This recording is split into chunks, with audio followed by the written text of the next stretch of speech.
Welcome to the Servant Leadership Online Training Summit. Hi, I'm Ken Blanchard. Our next speaker, Neal Nybo, has been an ordained pastor for 20 years. Neal came to ministry from a strong business career with a passion for developing and communicating vision and values. He writes, teaches, consults, and coaches about personal and organizational clarity and transition. I got to know Neal this last year or so when I was the interim coach or pastor at our big Presbyterian church in San Diego. And Neal was the executive pastor there, and I helped organize a transition team during that period. And Neal was just fabulous there, working with the staff and building this team that we had. I think you will really appreciate the creative way Neal shares the benefits of servant leadership. I call it hula hoop kindness. Everything you need to know about kindness, you can learn from a hula hoop. All right, here we go. There's an inside, there's an outside, and there's a shared kindness. Inside kindness, outside kindness, shared kindness. Outside kindness is all the stuff that we're very familiar with. It's actually the golden rule: do unto others as you would have them do unto you. If you, it's buying groceries for the person behind you in line, all the way up to building new hospitals or schools in a third world country, to sending thank you notes. All of that is outside kindness, and all of that, it's infinite how much you could do. Inside kindness is what goes on inside us. It's the way we feel towards ourselves and the way we feel towards others. And then shared kindness, the ring itself, is how we respond and interact together, where we do kindness, acts of kindness together. Let me tell you a story, experience I just had recently. It was at a Starbucks, and it has all three kinds of kindness involved. So I had my cup of coffee, and there was a woman headed for the door. Now, she had her purse slung over her shoulder and her briefcase in her hand, and a 4-pack of coffee with 5 venti/grande drinks that she was balancing. And my inner kindness, it leapt. It said, I want to help that lady. And so my outer kindness, I opened the door for her. And she said, thank you, and she went out.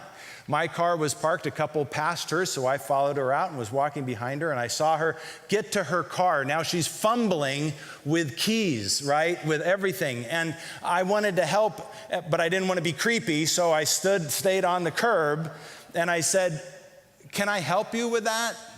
And she stopped and she looked at me. You could tell she was thinking. She said, no, I got it.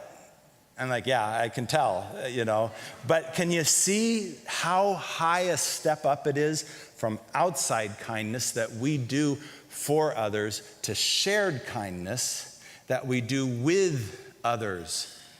You see, she was looking at me, and she'd known that I'd opened the door for her. That's nice. But I would have had to hold her purse or her keys or her coffee, and I'd have been standing near her when we got the door open and there was nobody else around. And she said, no, I got it, and appropriately so.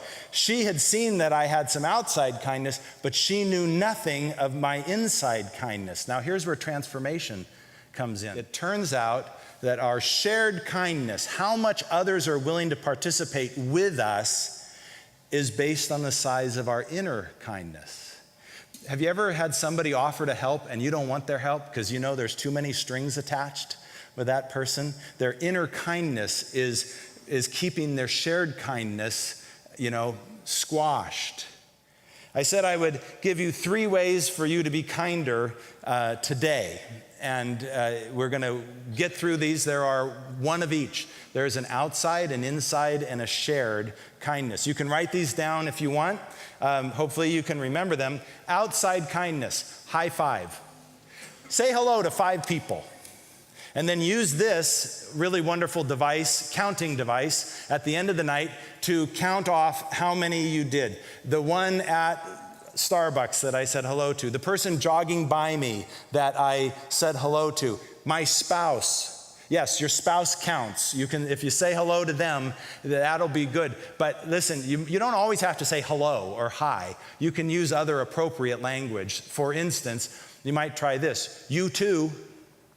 Here's what I mean. I have a friend who was, she got frustrated with her husband. She said, you know what, for 20 years, every morning as he heads for work, I say, have a nice day. And he says, I will.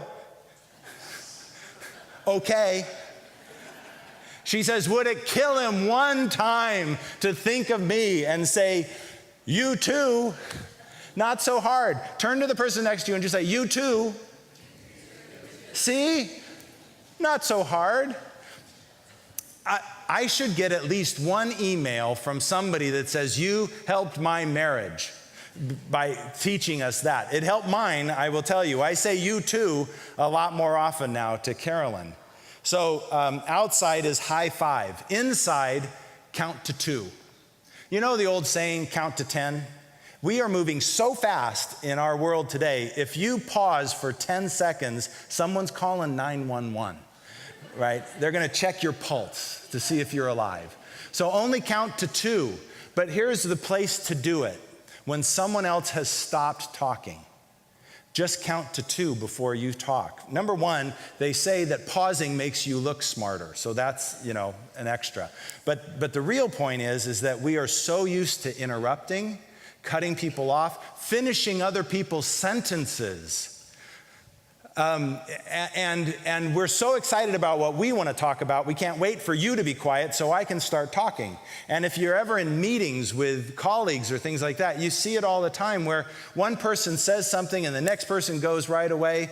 And it's the worst, I feel, is that when somebody says something personal, where something deep and moving, and the next person, as soon as the first person stops, they go, well, I think third quarter, market shares. It's like, did you not just hear they shared their heart and off we go?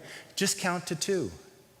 Don't have to say the next thing. Now, guess what? If you're in a group setting, it may take people a long time to notice you're pausing before speaking because everybody else will jump in ahead of you. That's okay. Our job on this one is to be working on inner kindness, being patient, being willing not to jump in on other people. So outside is high five, inside is count to 2. And the third one, it might be a surprise to you. Shared kindness, try this. Can you help me? Do you ever notice how much harder it is for someone to respond to, can I help you, than to, can you help me? See, can I help you? What's our automatic response? No, I'm good. I got this. It's fine. But whenever you say, could you help me? What do we always say? Yeah, sure. So could you help me move this table? Could you hand me a napkin? Could you move this chair, scoot this chair over for me? And people will go, absolutely. And now suddenly we're in the moment of a shared kindness, something we're doing together.